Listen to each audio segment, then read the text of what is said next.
Make a damn schedule and stick to it. Okay, so what's the rule with the schedule? It's not a bloody prison. That's the first thing that people do wrong. They say, well, I don't like to follow a schedule. Well, it's like, well, what kind of schedule are you setting up? Well, I have to do this, then I have to do this, then I have to do this, you know, and then I just go play video games, because who wants to do all these things that I have to do? It's like, wrong. Set the damn schedule up so that you have the day you want. That's the trick. It's like, okay, I've got tomorrow. If I was going to set it up so it was the best possible day I could have, practically speaking, what would it look like? Well, then you schedule that, and obviously there's a bit of responsibility that's going to go along with that, because if you have any sense, one of the things that you're going to insist upon is that at the end of the day you're not in worse shape than you were than at the beginning of the day, right? Because that's a stupid day. If you have a bunch of those in a row, you just dig, you know, you dig yourself a hole and then you bury yourself in it. It's like, sorry, that's just not a good strategy. It's a bad strategy. So maybe 20% of your day has to be responsibility and obligation, or maybe it's more than that depending on how far behind you are. But even that, you can ask yourself, okay, well, I've got these responsibilities, I have to schedule the damn things in. What's the right ratio of responsibility to reward? And you can ask yourself that just like you'd negotiate with someone who is working for you. It's like, okay, you got to work tomorrow. Okay, so I want you to work tomorrow. And you might say, okay, well, what are you going to do for me that makes it likely that I'll work for you? Well, you could ask yourself that, you know. So maybe you do an hour of responsibility and then you play a video game for 15 minutes. I don't know, whatever turns your crank, man. But, you know, you have to negotiate with yourself and not tyrannize yourself. Like you're negotiating with someone that you care for, that you would like to be productive and have a good life. And that's how you make the schedule. It's like, and then you look at the day and you think, well, if I had that day, that'd be good. Great. You know, and you're useless and horrible, so you'll probably only hit it with about 70% accuracy, but that beats the hell out of 0, right? And if you hit it even with 50% accuracy, another rule is, well, aim for 51% the next week, or 50.5% for God's sake, or because you're going to hit that position where things start to loop back positively and spiral you upward. Stop doing the things that you know are wrong that you could stop doing. Right? So it's a fairly limited attempt. First of all, we're not going to say that you know what the good is or what the truth is in any ultimate sense. But we will presume that there are things that you're doing that for one reason or another you know are not in your best interests. There's something about them that you just know you should stop. They're kind of self-evident to you. Other things you're going to be doubtful about. You're not going to know which way is up and which way is down. But there are things that you're doing that you know you shouldn't do. Now, some of those you won't stop doing. For whatever reason, you don't have the discipline, or maybe there's a secondary payoff, or you don't believe it's necessary, or it's too much of a sacrifice, or you're angry or resentful or afraid, who knows. So forget about those for now. But there's another subset that you could stop doing. It might be a little thing. Well, that's fine. Stop doing it and see what happens. And what'll happen is your vision will clear a little bit.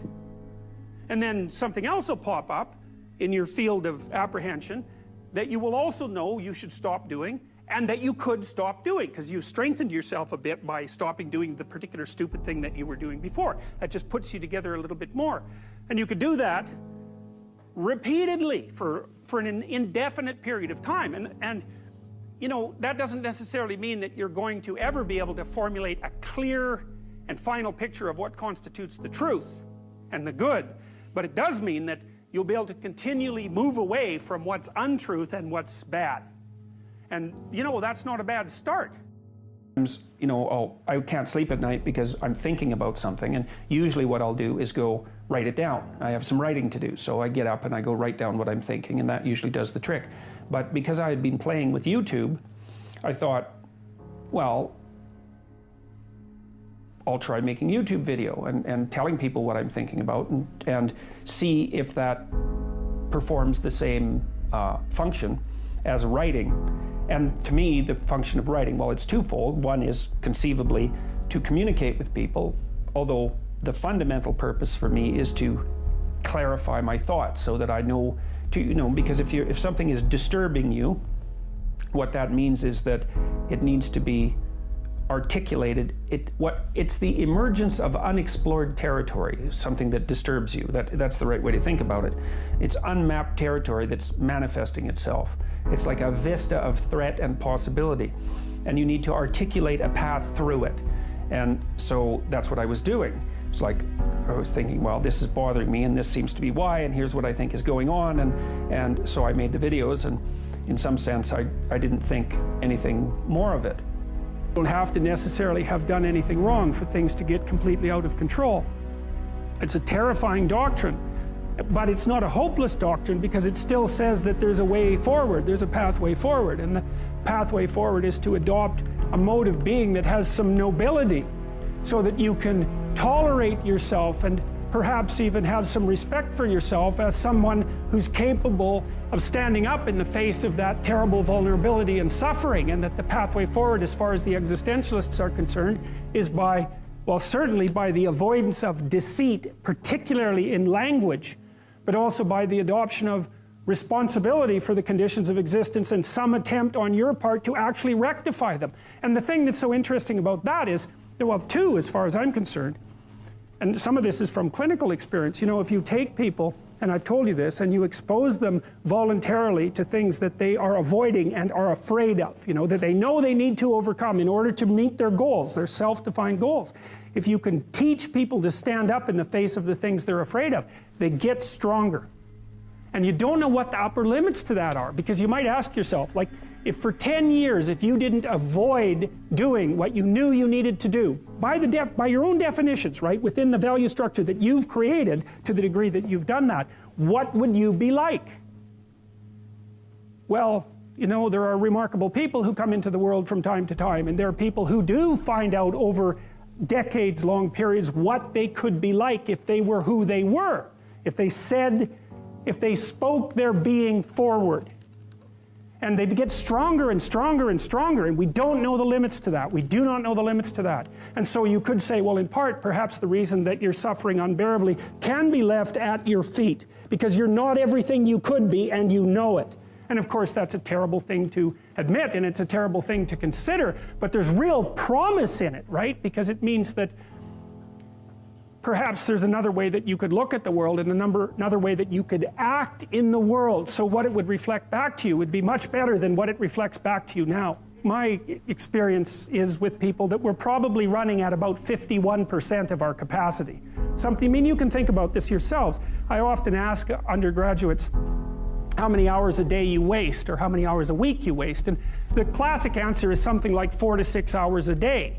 You know, inefficient studying, watching things on YouTube that not only do you not want to watch, that you don't even care about, that make you feel horrible about watching after you're done. That's probably 4 hours right there. You know, you think, well, that's 25 hours a week, it's 100 hours a month, that's 2.5 full work weeks, it's half a year of work weeks per year. And if your time is worth $20 an hour, which is a radical underestimate, it's probably more like 50 if you think about it in terms of deferred wages. If you're wasting 20 hours a week, you're wasting $50,000 a year. And you are doing that right now. And it's because you're young, wasting $50,000 a year is a way bigger catastrophe than it would be for me to waste it, because I'm not going to last nearly as long. And so if your life isn't everything it could be, you could ask yourself, well, what would happen if you just stopped wasting the opportunities that are in front of you? You'd be who knows how much more efficient? 10 times more efficient, 20 times more efficient. That's the Pareto distribution. You have no idea how efficient people get. It's off the charts.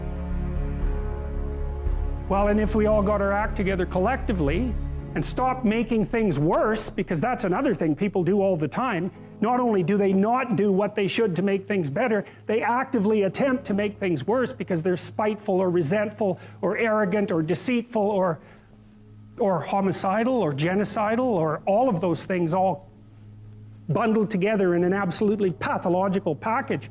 If people stopped really, really trying just to make things worse, we have no idea how much better they would get just because of that. So there's this weird dynamic that's part of the existential system of ideas between human vulnerability, social judgment, both of which are major causes of suffering, and the failure of individuals to adopt the responsibility that they know they should adopt It isn't merely that your fate depends on whether or not you get your act together and to what degree you decide that you're going to live out your own genuine being. It isn't only your fate, it's the fate of everyone that you're networked with. And so, you know, you think, well, there's 9 billion, 7 billion people in the world. We're going to peak at about 9 billion, by the way, and then it'll decline rapidly, but 7 billion people in the world, and who are you? You're just one little dust mote among that 7 billion, and so it really doesn't matter what you do or don't do, but that's simply not the case. It's the wrong model, because you're at the center of a network. You're a node in a network. Of course, that's even more true now that we have social media. You'll know 1,000 people, at least over the course of your life, and they'll know 1,000 people each, and that puts you one person away from 1 million, and 2 persons away from 1 billion. And so that's how you're connected, and the things you do, they're like dropping a stone in a pond. The ripples move outward, and they affect things in ways that you can't fully comprehend, and it means that the things that you do and that you don't do are far more important than you think. And so if you act that way, of course, the terror of realizing that is that it actually starts to matter what you do, and you might say, well, that's better than living a meaningless existence. It's better for it to matter. But I mean, if you really asked yourself, would you be so sure if you had the choice? I can live with no responsibility whatsoever. The price I pay is that nothing matters. Or I can reverse it and everything matters. But I have to take the responsibility that's associated with that. It's not so obvious to me that people would take the meaningful path. You know, when you say, well, nihilists suffer dreadfully because there's no meaning in their life, and they still suffer. Yeah, but the advantage is they have no responsibility. So that's the payoff, and I actually think that's the motivation. Say, well, I can't help being nihilistic. All my belief systems have collapsed. It's like, yeah, maybe. Maybe you've just allowed them to collapse because it's a hell of a lot easier than acting them out. And the price you pay is some meaningless suffering, but you can always whine about that and people will feel sorry for you, and you have the option of taking the pathway of the martyr, so that's a pretty good deal, all things considered, especially when the alternative is to bear your burden properly and to live forthrightly in the world. Well, what Solzhenitsyn figured out, and so many people in the 20th century, it's not just him, even though he's the best example, is that if you live a pathological life, you pathologize your society. And if enough people do that, then it's hell.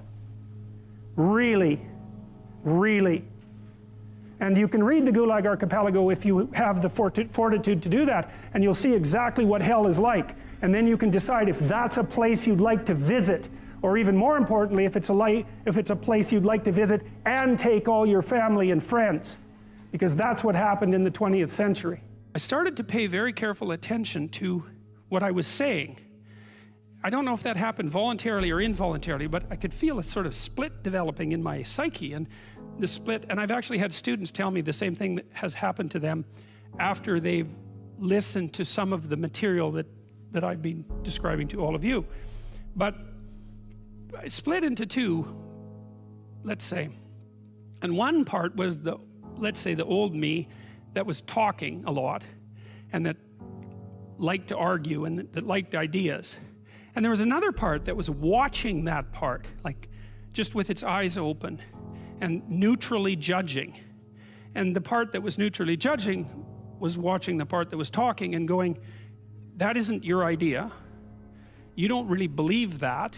You don't really know what you're talking about. That isn't true.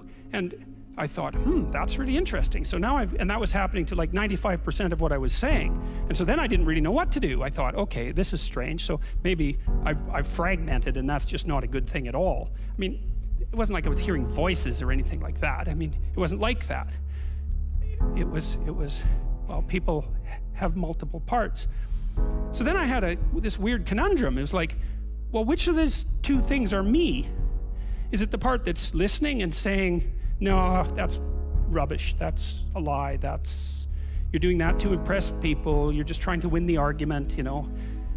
Was that me, or was the part that was going about my normal verbal business me? And I didn't know, but I decided I would go with the critic. And then what I tried to do, what I learned to do, I think, was to stop saying things that made me weak. And now I mean, I'm still trying to do that, because I'm always feeling when I talk whether or not the words that I'm saying are either making me align or making me come apart.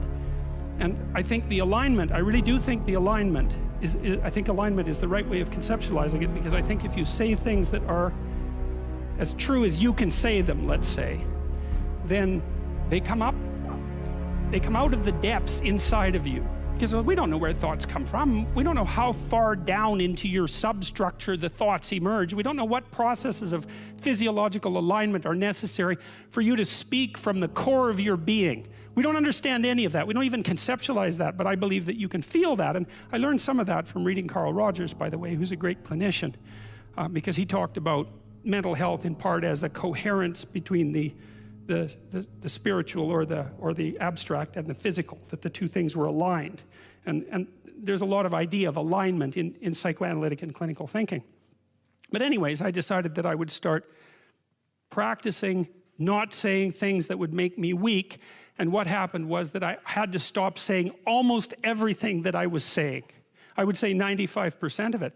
It's a hell of a shock to wake up and I mean, this was over a few months, but it's a hell of a shock to wake up and realize that you're mostly dead wood.